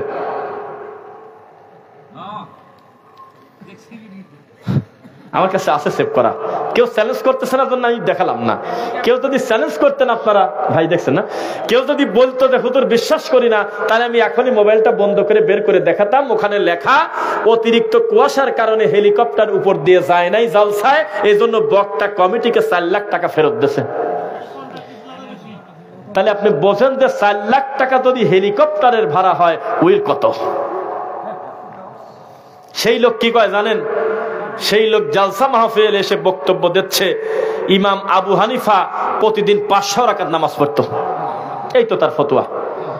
সেই লোক বলে ইমাম ইবনু তাইমিয়া রাহিমাহুল্লাহকে বলে হিন্দু যেমন কাফের তিনিও নাকি কাফের। নাউজুবিল্লাহ, সি সি সি, বলাও খারাপ লাগে। সেই লোক আল্লামা নাসিরউদ্দিন আলবানী রাহিমাহুল্লাহর মতো জগৎ বিখ্যাত বিদ্বানকে বলে ঘড়ির মেকার, বলে না? আর বলে যে খ্রিস্টানরা নাকি তাকে তৈরি করছে, গোপনে নাকি মাটির নিচে পড়াশোনা করাইছে। সেটা হলো সেই বক্তা যেই বক্তাকে প্রশ্ন করেছে কাগজে যে আপনার বংশ পরিচয়টা একটু বলেন। সেই লোক এই কথা প্রশ্ন শুনে বলতেছে আমার চেহারা দেখিও কি তোমরা বোঝো না আমি কোন বংশের লোক? আমার এই শরীরে আল্লাহর নবীর 2টা রক্ত আছে। একটা লোকও চেয়ার ধরে উল্টে ফেলা দিল না। আমি খালি ওই লোকটা খুঁজতেছি যে বলবে টাকা দিয়ে তোকে নিয়ে আইছি, এত কষ্ট করে একটা মাহফিল করছি, তোর শরীরে কোন জায়গা নবীর রক্ত আগে তুই ডেলিভারি দিয়ে দেখবো। সবাই কস আল্লাহু আকবার। কে কে কয় যে 1 আবু বকর, 2 আল্লাহর নবীর আপন চাচা আমির হামজার রক্ত আমার গায়ে। কোন কি জ্বালা এখন কোন? ইবনে আব্বাস, এই 2টা রক্ত আমার শরীরে পাবলিকের সামনে বলল, পাবলিক কেউ প্রতিবাদ করলো না। এর বিল হলো কত তা আমি জানি না, মিথ্যা অপবাদ দেবো কেন? তবে তার হেলিকপ্টার বিল ফেরত দিয়েছে 4 লাখ টাকা। এইরকম বক্তা যদি বক্তব্য দিতে আসে বা বক্তব্য দেয় তখন অতিরিক্ত ভিউ হয়, আমি জীবনে অস্বীকার করব না। এদের নামের উপরে এরকম 30টা প্যান্ডেল দিলেও আপনি জায়গা দিতে পারবেন না। পরে মারামারি লাগবে আর বলবে ওরে সাইফুল তুই কামটা করলি কি রে, এত ছোট মাহফিলে এত বড় বক্তা আনলি কিভাবে তুই? এটা আপনারাই বলতেন। রাগ করছেন মনে হয়। তাহলে দায়িত্বশীল হতে হবে। একদিন প্রাইমারি স্কুলের হেডমাস্টার আসে নাই, এই জন্য ছাত্র কোনটা শিক্ষক কোনটা বোঝা যাচ্ছে না। দুপুরে খাবিরদার আসেই নাই, সিয়ারে ঘুমাসে গেছে, ওদের জবাবদিহিতার লোক নাই। তো মাহফিল গুলোতে যদি কমিটি একজন আলেম মানুষকে পাশে বসা রাখতো যে ভুল গেলেই আপনি ধরবেন, তাহলে খেলা হইতো। যদি জাল হাদিস বলে সঙ্গে সঙ্গে ধরবেন, কিন্তু তাহলে কাজ হইতো। কিন্তু হয় না, তো হয় না। ওই যে নরসিংদের বড় হুজুর বলতেছে আমার নবী যখন মায়ের পেটে ছিল, আমার নবীর মা আমেনা তার পেটে যখন ছিল তখন তার পেটটা উঁচু হয় নাই, বোঝা যায় না। রাস্তা দিয়ে যখন হেঁটে যাচ্ছে তার মা পাহাড় পর্যন্ত মাথা নিচু করে করে আমেনাকে সেজদা দিচ্ছে, সালাম দিচ্ছে। তখন একটা শ্রোতা, আমাদের এক ভাই হয়তো চিনি না, সে বলতেছে হুজুর এই ঘটনা আছে কোন জায়গা? কয় আমি ওয়াজি করবো না, এই আমার কিতাবের ব্যাগ আনরে। এই ছেলে বিয়াদব আমাকে প্রশ্ন করে, কয় সিরাতে হালবি আনো। কয় আমি বলতেছি কোরআন হাদিসে আছে কোন জায়গা? কয় সিরাতে হালবিয়াটা আনো তো। লাস্টে তার গুন্ডা বাহিনীরা হই হুল্লোড় করে উনি আর বক্তব্যই দিল না, উঠে চলে গেল। আর আমাদের সালাফি আলেমরা 1 ঘন্টা বক্তব্য দেয় আর 1.5 ঘন্টা প্রশ্ন উত্তর দেয়, 1 মিনিটের জন্য কাউকে গালাগালি করে না। রাগ করতেছেন নাকি? আমাদের হুজুররা প্রশ্ন পেয়ে কাউকে কোনোদিন গালি দিল না, বড় জোর খালি বলে আপনারা অনেক প্রশ্ন দিচ্ছেন, যাক যদ্দূর পারি উত্তর দেই, এর বেশি বলে না। আর আপনার ওই বিশ্ব সুন্দরীকে দেখতে বলছে আল্লাহর নাম নিয়ে, ওই হুজুরের কাছে একটা প্রশ্ন গেলে আল্লাহর কসম রাগিয়ে দেয়া বলতেছে এ প্রশ্ন দিল কিনা, দাঁড়ান, কে প্রশ্ন দিয়েছে দাঁড়ান তো। কত বড় ইবলিস, কত বড় ফাউল। একটা মানুষের গোপন প্রশ্ন থাকতে পারে না? তো ওখানে নাম লিখে দেবে, তার বাপের নাম দেবে, তার বংশ পরিচয় আইডি কার্ড দেবে। এখন ওই লোকে দাঁড়ান দাঁড়ান দাঁড়ান, প্রশ্ন দিলেন কিনা, দাঁড়ান দাঁড়ান, কে রে প্রশ্ন দিয়েছে? কেন তুমি উত্তর দিতে পারো না? আমরা জানি তুমি গন্ড মূর্খ, তোমার কাছে কোরআনের দলিল নাই, হাদিসের দলিল নাই, তোমার কাছে আছে খালি জেলখানার গল্প। সস্তা কথা নাকি? আর মানুষ সময় কাটানোর কত মজা। বেদাতি হুজুর বালাগাল উলাবে 10 মিনিট, মিলাদ পরে 5 মিনিট, কোরআন মাজিদের আয়াত পড়তেছে আরো 10 মিনিট, প্রথমে শুরু থেকে এভারেজ হিসাব করলে প্রায় 30 মিনিট ধরে পাবলিক বসে আছে, তখনও বক্তা ওয়াজ শুরুই করে নাই। আছে নাকি এরকম? 40 মিনিট পর বলতেছে আপনারা অনুমতি দিলে আমি বক্তব্য শুরু করব। তাই এতক্ষণ কি করলি? আছে নাকি? শয়তানি করতেছে। তো একটা বক্তা হলো, আমি খুব সতর্কতার সাথে বলি, কারণ কথাগুলো তো রেকর্ড হয় আল্লাহর কাছে, হয় কিনা? সিরাজগঞ্জ উল্লাপাড়ার নাম শোনেন নাই না? তা আমরা মুখামুখি দুইটা বক্তা দেখা হয়ে গেল। দেখবেন তেল পাম্পে, গ্যাস পাম্পে, মানে সিএনজি পাম্পে, এয়ারপোর্টে, ট্রেন স্টেশনে, বাস কাউন্টারে দেখবেন দাঁতি বেদাতি নাই, হানাফি মালিকি নাই, বহু বক্তার সাথে বক্তার দেখা হয় না? এটা আমি এখনই মাহফিল করে যদি এলেঙ্গা যাই, দেখা গেল ভুয়াপুর থেকে অথবা আশপাশ থেকে আরো কিছু বক্তা বক্তব্য দিয়ে, বা মধুপুর থেকে উনিও দেখা গেল ওই রাস্তার কাছে গেছে, হতে পারে না? তো এইরকম একটা বক্তার সাথে দেখা, বক্তার মুখামুখি আমরা কথা বলতেছি। আর একটা কথা বলি, যেই বক্তার সাথে আমার দেখা, সেই বক্তা আহলে হাদিসদেরকে প্রকাশ্যে বলে আহলে খবিশ, নাউজুবিল্লাহ। না না, অন্য একটা বক্তা, অত বাজার ভালো না তার। তো সেই বক্তা এইরকম গালাগালি করে, আহলে হাদিসকে কটাক্ষ করে। তা আমার মুখামুখি যখন দেখা হইলো, ওয়াল্লাহি আল্লাহর কসম, ওয়াল্লাহি আল্লাহর কসম, মোমের মতো গলে গেছে, মুখটা বাচ্চা মানুষের মতো হয়ে গেছে, একটা বার আমার সাথে জোরে করে কটু কথা বলেনি। এটাই হলো আহলে হাদিসদের পাওয়ার। তাদের দূর থেকে অকথ্য গালিগালাজ করে, সামনাসামনি আসলে জবান বন্ধ করে থাকা ছাড়া কোনো পথ নাই। জানে যে আমার তফিল হলো বাপ দাদা, আমার তফিল হলো বড় হুজুর, এদের তফিল হলো কোরআন হাদিস।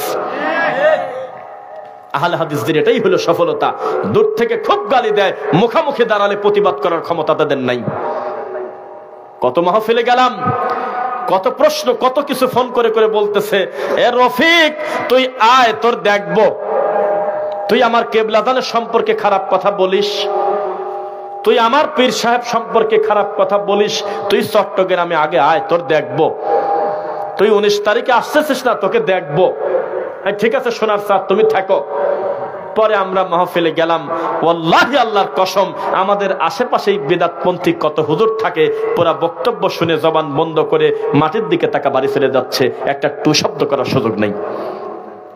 আর আমাদেরকে অধিকারটা দেন যে আপনাদেরকে সরকারি পারমিশন দেওয়া হলো, বেদাতি নিধন প্রক্রিয়ার একটা প্রেসিডেন্ট করে দেওয়া হবে আপনাদের, অথবা সদস্য করে দেওয়া হবে। আর মাহফিলে মাহফিলে ঘুরে ঘুরে দেখবেন, পাহারা দেবেন ইসলামকে, যে বেদাতি হুজুর ভুল কি কি বলে। আমাদের সামনে 10 মিনিট বক্তব্য দিতে পারতো না, বেদাতি হুজুর দিতে পারতো না। ওই শুরুতেই ঠেকা দিতাম। শুরুতেই বলতেছে, পর্দার আড়ালের মা বোনেরা, সামনের যুবক ভাইয়েরা, মুরব্বীরা, আসসালামু আলাইকুম। তখনই তাকে ধরে ফেলতাম, কারে তুই আগে এত কথা বললি কেন? তুই আগে বলবি যে আসসালামু আলাইকুম ওয়া রাহমাতুল্লাহ, এরপরে বাকি কথা কি কথা কয় না?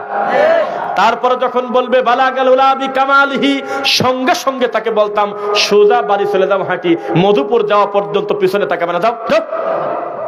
এখানে নবীর ব্যাপারে বাড়াবাড়ি করা হয়েছে, শিরকের পর্যায়ে নিয়ে যাওয়া হয়েছে। বালাগাল উলাবি কামালিহি মানে হলো মুহাম্মদ সাল্লাল্লাহু আলাইহি ওয়াসাল্লাম সম্মানী হয়েছেন, উপরে পৌঁছেছেন, মর্যাদায় উন্নীত হয়েছেন তার নিজের কামালিয়াত যোগ্যতা দিয়ে। নাউজুবিল্লাহ। কামালিহি না কামালিল্লাহ, আল্লাহর কামালিয়াত, আল্লাহ দিয়েছেন তাকে মর্যাদা, আল্লাহ তাকে সম্মান দিয়েছেন, তাই তিনি সম্মানী হয়েছেন। বেদাতি হুজুর আমাদের সামনে কথা বলতে পারতো না। যদি আমাদের এই ক্ষমতা আল্লাহ দিতেন, দেয় নাই তাতে কোনো কথা না, তবে আমরা সত্যটা বলে যাব।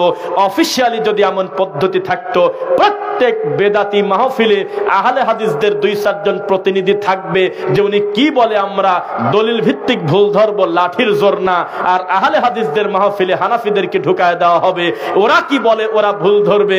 দেখবেন আহলে হাদিসের মাঠে বক্তব্য চলতো ঘন্টার পর ঘন্টা, বেদাতি হুজুর পাশে বসে থাকতো, প্রতিবাদ করা তো দূরের কথা, ও মনে মনে বলতো আশেপাশে কি বিষের বোতল নাই?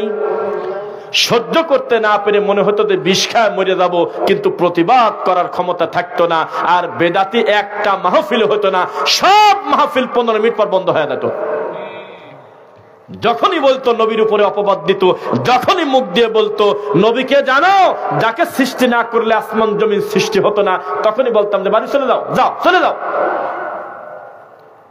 যখনই বলতো যে জর্দা খাওয়া জায়েজ আছে, মদ আর জর্দা এক না, তখনই আমরা বলতাম চলে যাও, যাও চলে যাও, ওয়াজ করার দরকার নাই।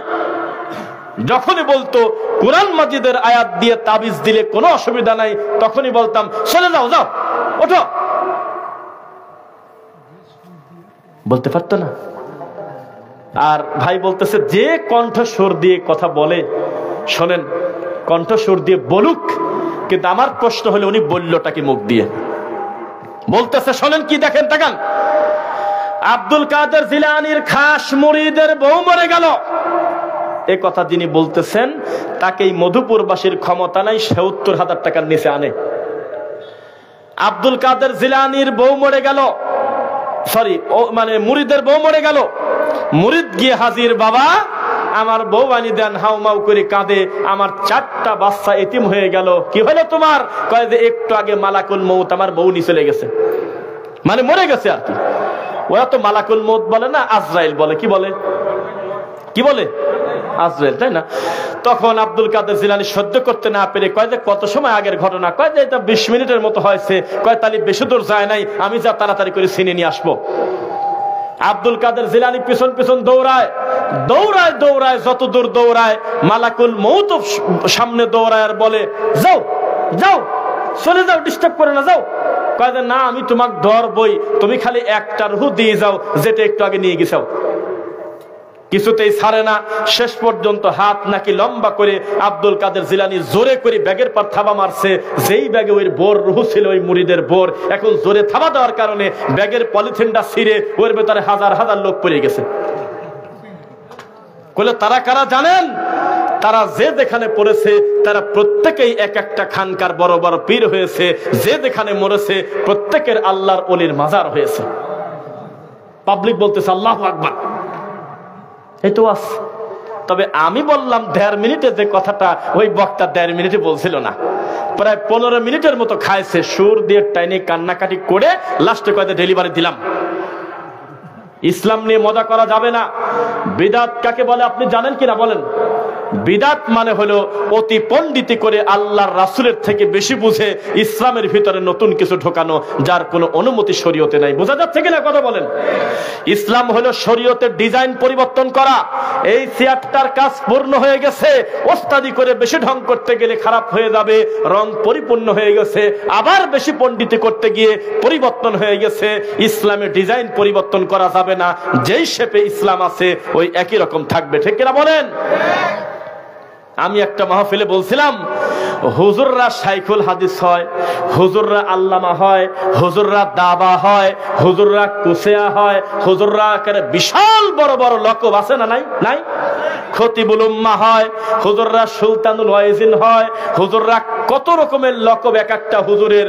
এই হুজুররা এত বড় বড় বেরেন, কিন্তু একটা মাইকও বানাবে পারে না। যদি বুঝতাম একটা দাড়িওয়ালা টুপিওয়ালা একটা আলেম এই যে চেয়ারে বসে আছি, এই চেয়ারটা তিনি গবেষণা করে বানাইছে, আমার মন ভরে যেত আমার আলেম ভাই যে চেয়ার বানাইছে ওই চেয়ারে আমি বসলাম। আমি যদি খবর পাতাম আমার সামনে যে টেবিল, এই টেবিলটা বানাইছে এলাকার একজন কোরআনে হাফেজ, একজন আলেম, আমার মনটা ভরে যেত। তাহলে মনে হয় খুব ব্রেনি হুজুর, এত সুন্দর করে টেবিলটা বানাইছে। কি কথা বল না কে?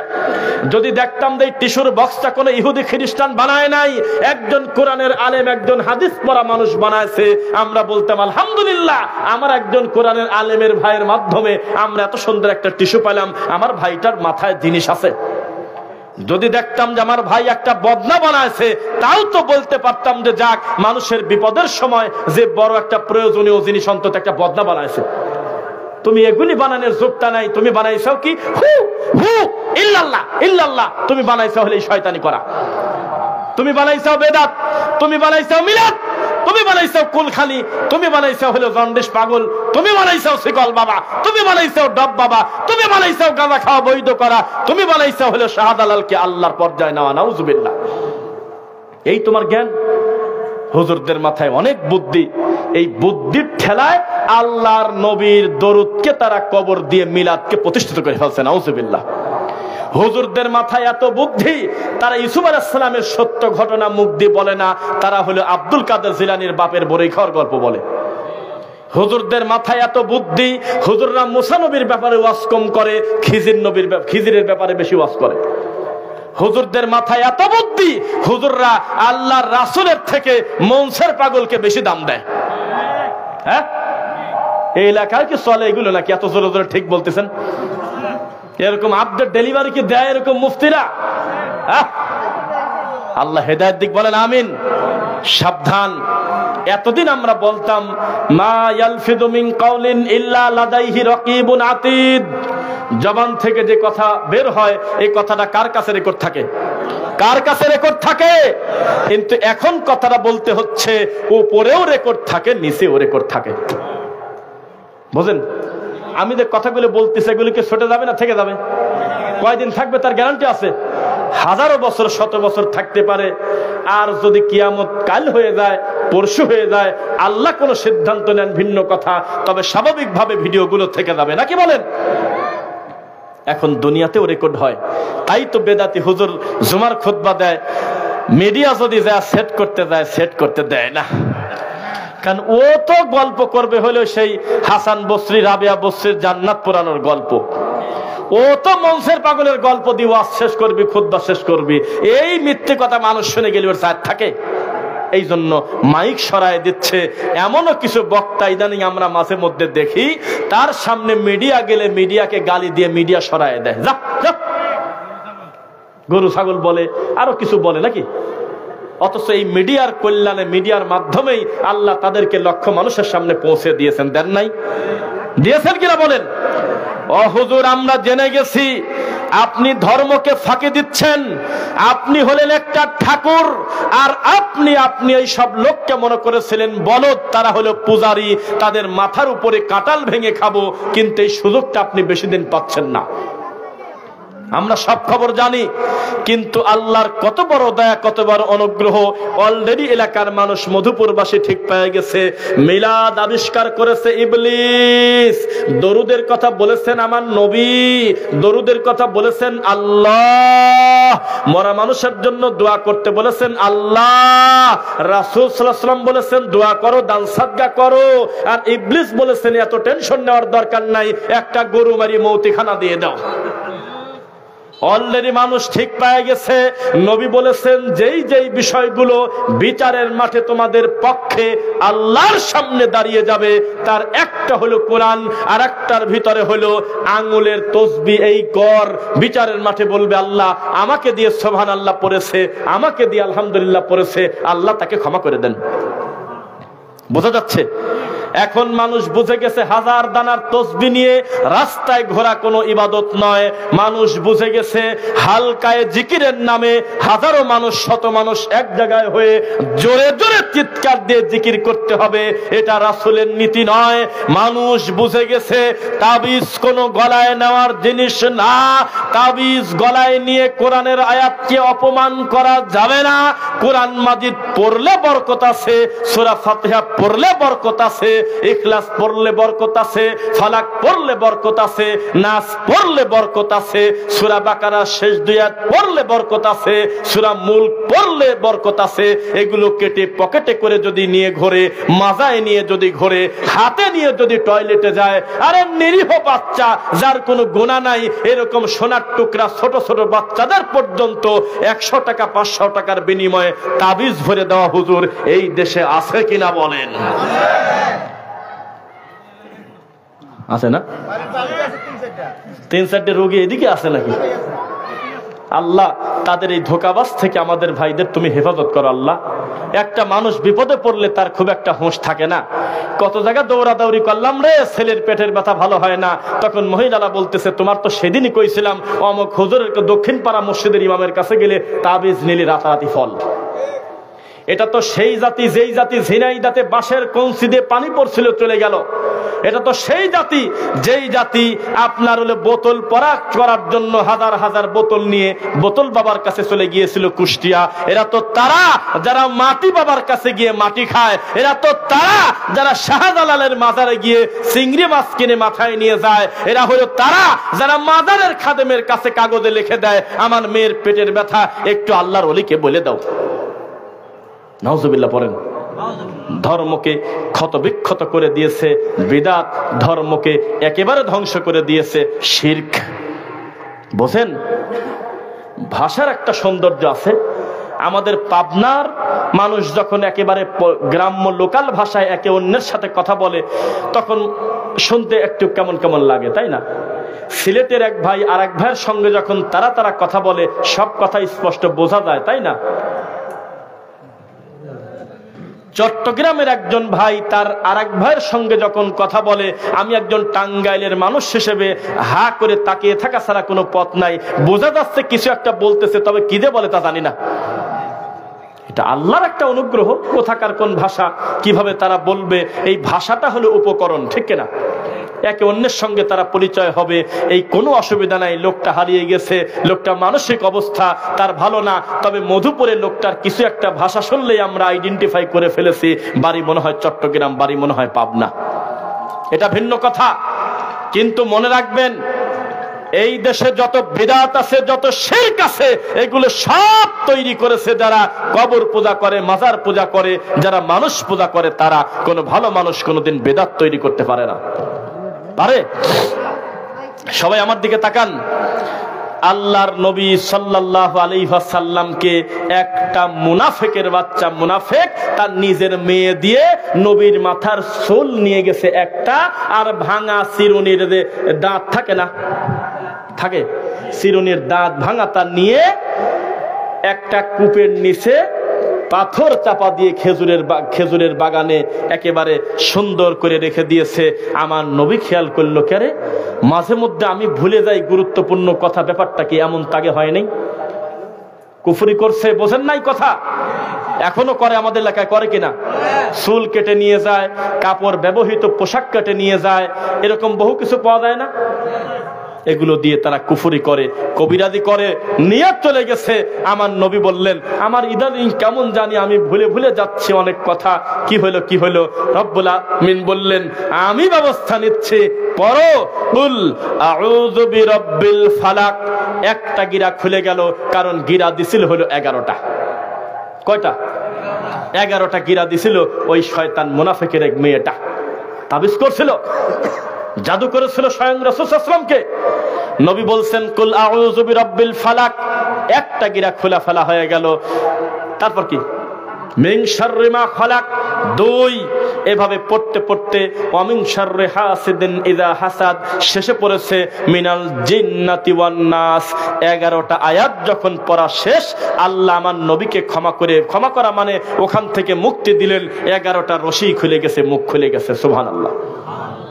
এগুলো তোমার পছন্দ হলো না? সূরা ফাতিহা তোমার পছন্দ হলো না? ইখলাস, ফালাক, নাস, আয়াতুল কুরসি পছন্দ হলো না? তাবিজ কবজ ছাড়াও এ দেশে ভালো রাকি আছে, যারা কোরআন সুন্নাহ মোতাবেক মানুষকে সঠিক চিকিৎসা দিতে পারে।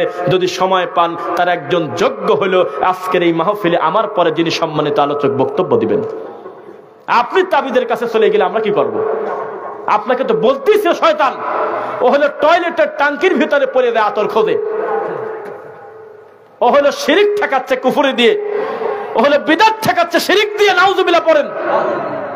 সেই জাতিকে আপনি কিভাবে সংশোধন করবেন? এ জাতি তো মন্দির পাহারা দেয় আর মসজিদ ভাঙে। এ জাতির কিভাবে সংশোধন আশা করা যায়? এই জাতির আবেগ বাদ দিলে কিছু থাকে না।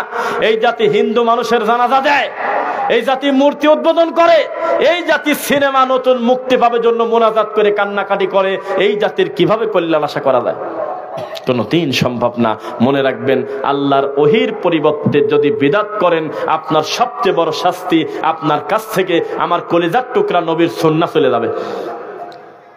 আপনার সবচেয়ে বড় শাস্তি, যদি আপনি শিরিক করেন, আপনার কাছ থেকে আমার রবের তাওহীদ চলে যাবে। এর থেকে হতভাগা দুনিয়াতে কেউ আছে? আছে?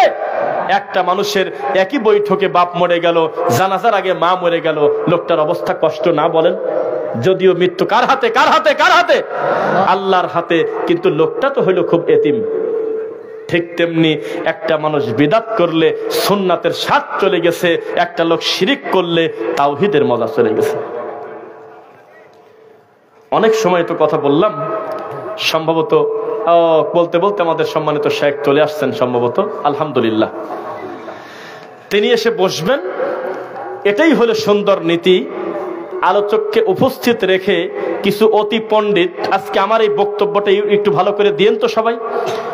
প্রধান আলোচক যখন চলে আসে, কিছু জোকার মার্কা হুজুর, আমি বলতে লজ্জা করতেছে, তাকে বসায় রেখে 20 মিনিট ধরে ভাষণ দিব।